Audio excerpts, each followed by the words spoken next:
What's up, everybody? I am TJ McClellan, broker of Fitness Realty, here for another training video. This one is going to be when deals go south.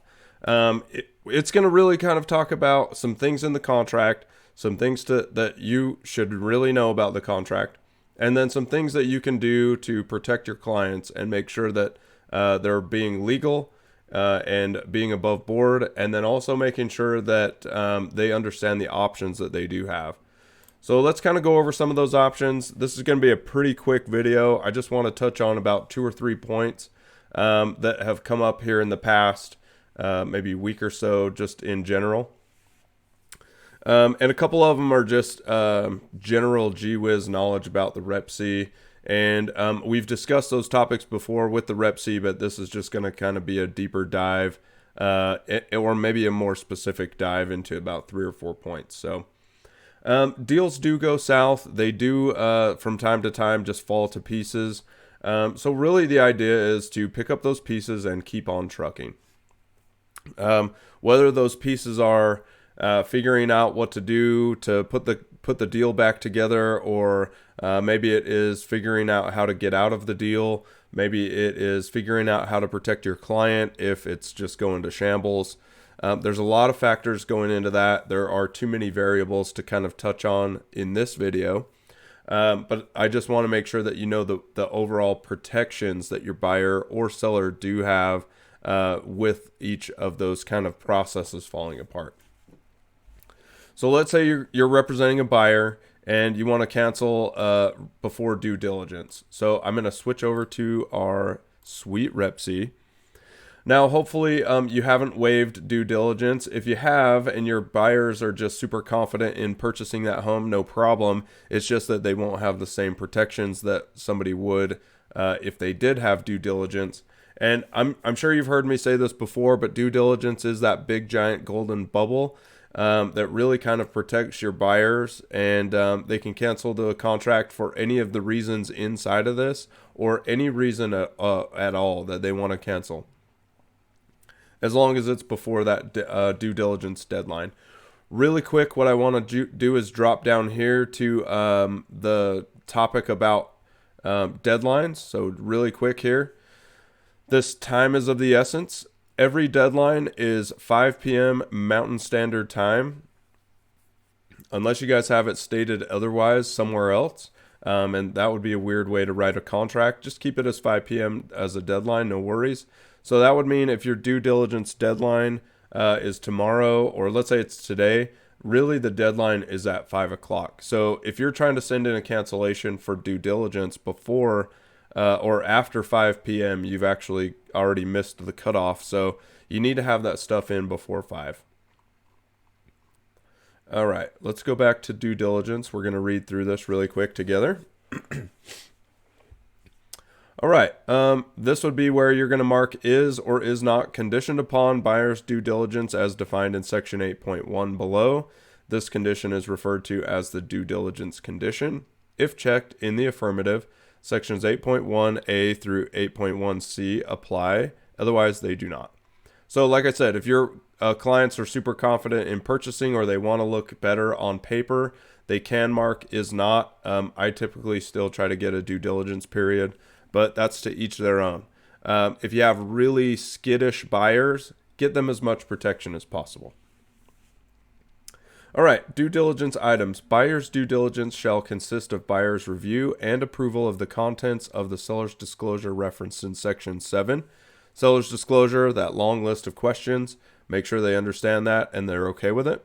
And any other tests, evaluations, and verifications of the property deemed necessary or appropriate by the buyer, such as the physical condition of the property, that's a big one, the existence of any hazardous substances, meth is a big one, make sure you get it tested, environmental issues or geological conditions. I've never really ran into these unless it's land, and then of course people are really concerned about geological conditions. Square footage, that's a no-brainer. Make sure that it's pretty accurate to what was on the listing. Or acreage of the land. Currently I have a deal that's kind of off. We do have a survey, and it's off by a little bit, not too big, but it is off. My clients still want to buy it, but we did discover that it was incorrect. So acreage or of the land and or improvement. So improvements, that's the house on the structure or whatever. So make sure they're good with that. The condition of the roof, walls, and foundation. The condition of the plumbing, electrical, mechanical, heating and air conditioning systems and fixtures. The condition of all the appliances, the costs and availability of a homeowner's insurance and flood insurance.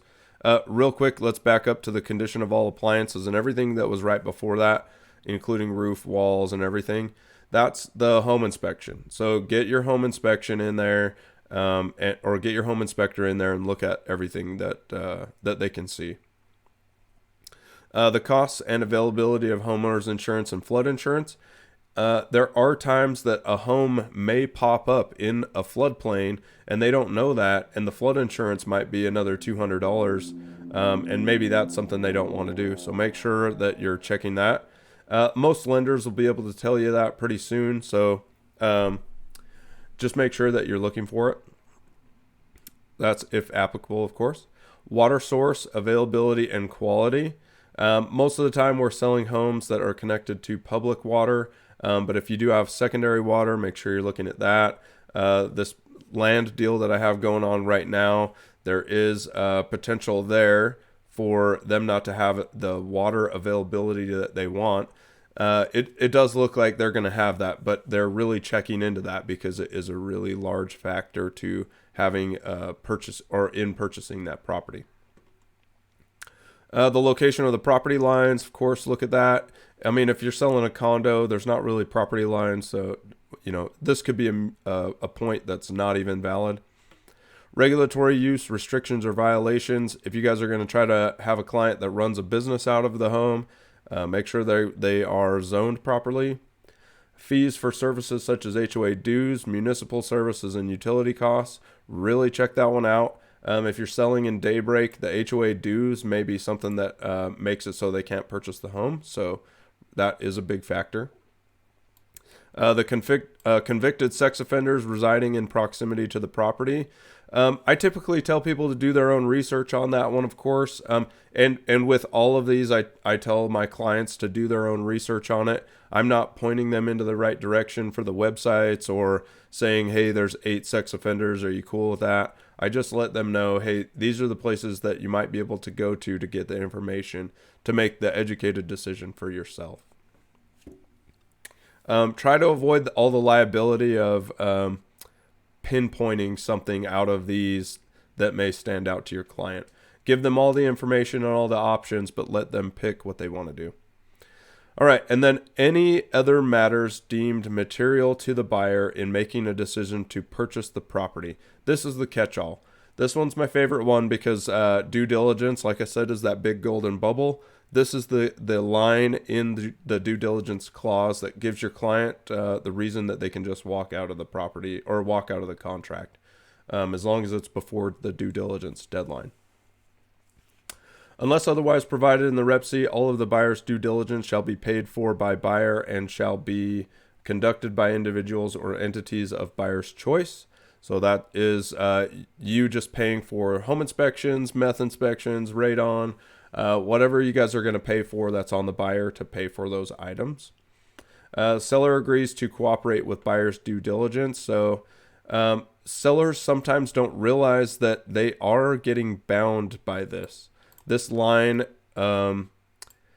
really lets a seller know, hopefully, that we're going to be scheduling some inspections. We need the time. We need the flexibility, stuff like that.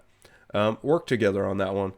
Nobody wants to be a pain in the butt, and nobody wants to be losing a deal over that. Buyer agrees to pay for any damages to the property resulting from any such inspections or tests during due diligence. I have a really crazy story about this one. I was selling a home out in North Carolina. It was a 2,400 square foot, like log cabin-y type of home. 2-story on a slab, no basement. We went in there to do our home inspection. The home inspector was my buyer's dad, and the home had been winterized. Then the sellers had the home de-winterized so that we could run the appliances and the water and stuff like that. We went in to the home inspection, went upstairs, started running water and stuff, and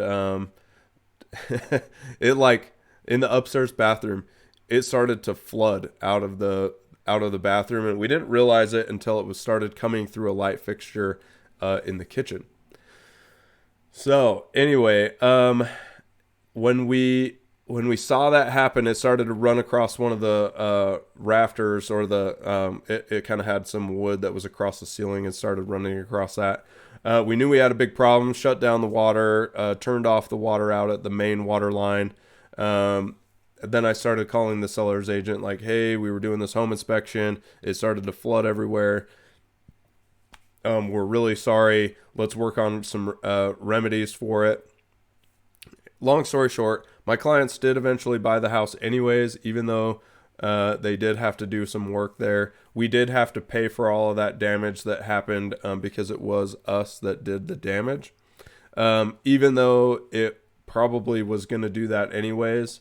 So it's like one of those catch-22s. We didn't know it was going to happen, but we should have had, or we could have had the sellers, it could have happened to them as well. So it just was one of those weird times. So anyway, I know that story is kind of stupid and long, but anyway, it does happen. Some damage does happen. Okay, buyer's right to cancel or resolve objections. This literally is talking about you do have the right to cancel if you find one of those things that you don't like. Cancel the contract or resolve the objections. You can use that due diligence resolution form. I'm not going to read these out loud. I want to get to the other juicy parts. Failure to cancel, of course, if you go outside of the due diligence, you just lose the capability to cancel for all of those reasons. All right, let's go to the appraisal. Appraisal condition. If you are getting a loan, I would definitely check this as is. And then this just talks about if the property appraises for less than the purchase price, you guys can cancel the contract for that reason. And that would be for the appraisal condition.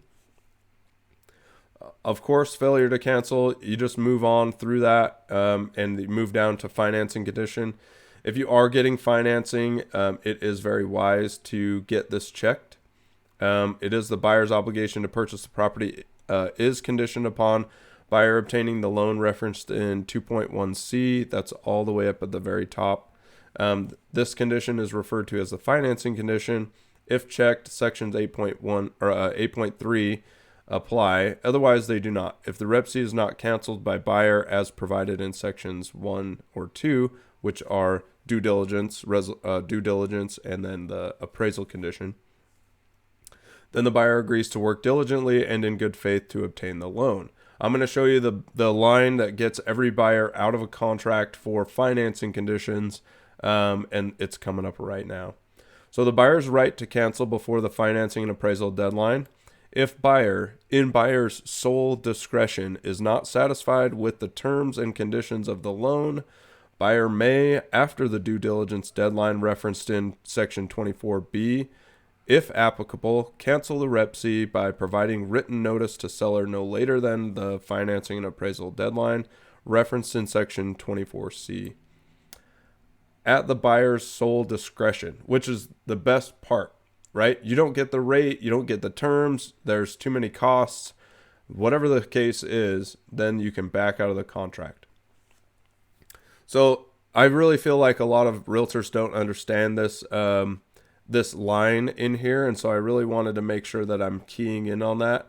I want to make sure that you have protection for your buyers, but at the same time, when you're representing sellers, you don't really know this deal is going to be firmed up until after this deadline, because their earnest money really doesn't go hard until after this deadline. And so I really want to make sure that you know it doesn't matter. I guess what I'm trying to say is deals can be soft all the way up until after this deadline, or up until this deadline. All right. And then we have a whole section about earnest money and stuff, but you could have a 0 in here so that if they do cancel after due diligence, but before financing and appraisal, then maybe it's zero here, or maybe it's split. So maybe if you had a $5,000 earnest money deposit, maybe you're doing $2,500, so that the buyer's earnest money is released to the seller without requirement of further written authorization from buyer. I have seen sellers' agents, when they receive a REPC and it says zero, they'll put in or they'll amend or make an addendum for this contract to do the full earnest money. And if they do that, then really what they are saying is, if they cancel in that that financing and appraisal deadline, then they're going to actually get the earnest money from the buyers. And so let's say we do have a $5,000 earnest money. I want to make this crystal clear. After your due diligence deadline and before your financing and appraisal deadline, if this says $5,000, your buyers are going to give up $5,000 to the seller side. Now, if you're after the financing and appraisal deadline, doesn't even matter, because you're going to lose the earnest money anyways, or your buyers will if they cancel. Okay, let's see. This talks about where the earnest money goes in this. We're not going to dive into that. So let's flash back to our snipping slides. Okay, sorry, I'm going to get rid of that blue box. So we can cancel contracts before due diligence. We talked about that. We can cancel them before financing appraisal. What to do if you're representing the seller. You're kind of sitting in the back seat. You're just letting the deal happen. You're letting buyers work through their due diligence. You're letting them work through your financing and appraisal. And you're allowing the buyers to have that time to come in and look at the home, evaluate everything that they need to make sure that it is the home that they want to buy, stuff like that. One thing that if you're representing the seller and things go south, let's say, and I haven't had this happen yet, knock on wood, but let's say during the contract there is a fire in the home and it destroys more than 10% of the home. There is a clause in here for, let me see if I can find it. I probably won't be able to find it on the fly. Let's see.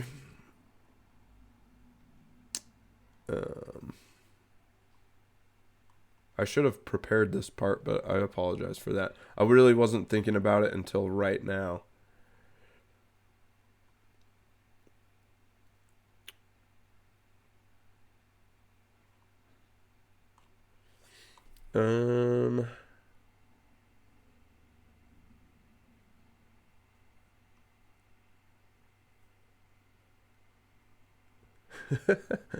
This is one of those things like, you're trying to like find it on the fly.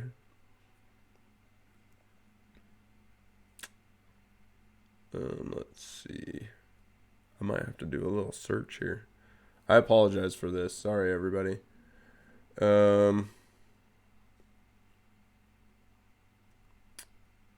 Let's see. I think it's in this right here. Seller acknowledges and agrees that in reference to the physical condition of the property, seller agrees to disclose in writing, seller material affected. Let's see.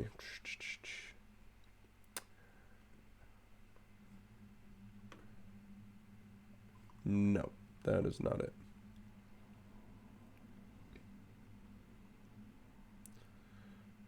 Let's see.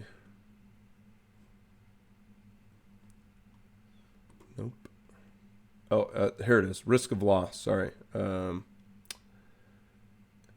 Yeah, here we go.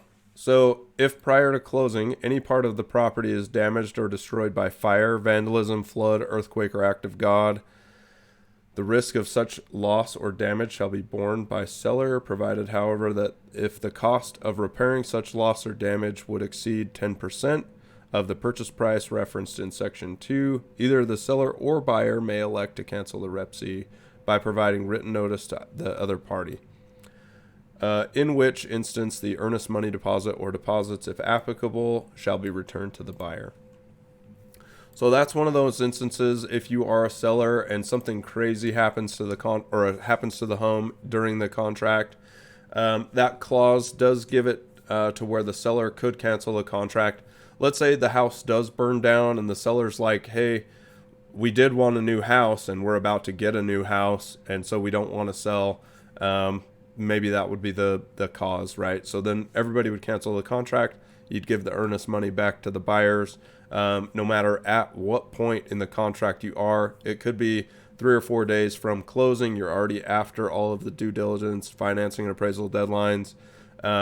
You would just give it back to the buyers if it had that 10% damage happen.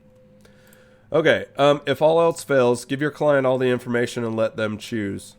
So in this current deal that I have right now with this land deal, we didn't quite have the financing firmed up to be all green by the time financing and appraisal happened, which was actually yesterday.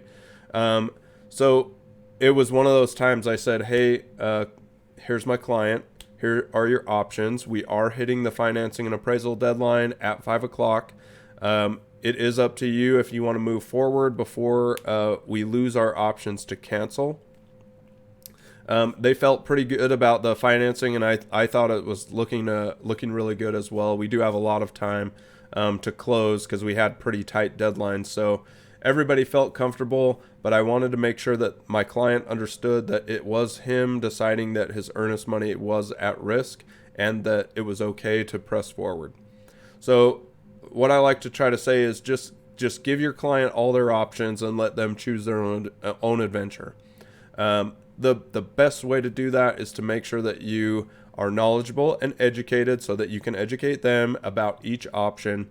And then sometimes you can weigh in with your professional experience. I tend to do that as well. I'll say, hey, in my professional opinion, this looks like the best option. But you guys can feel free to choose any option that you would like pressing forward. And that's how I like to lay it out for my clients, is to just give them the options and let them choose. Because at the end of the day, if they choose to press forward and then we can't close, that was up to them to put their earnest money at risk. Or it would be up to them to purchase the home because there are 5 sex offenders in the neighborhood or whatever. So it's up to your clients to understand what they're getting themselves into, and it's up to them to accept or reject whatever's happening, and then pick which outcome they would like. Okay, I think that's quite enough. We kind of went over and long. I apologize for the middle with trying to find stuff in the contract. Those are topics that we don't really touch on that often, and so I'm just glad that I can bring you the information, and hopefully that we can all learn and grow. And love you guys, and we'll see you next time. All right, later.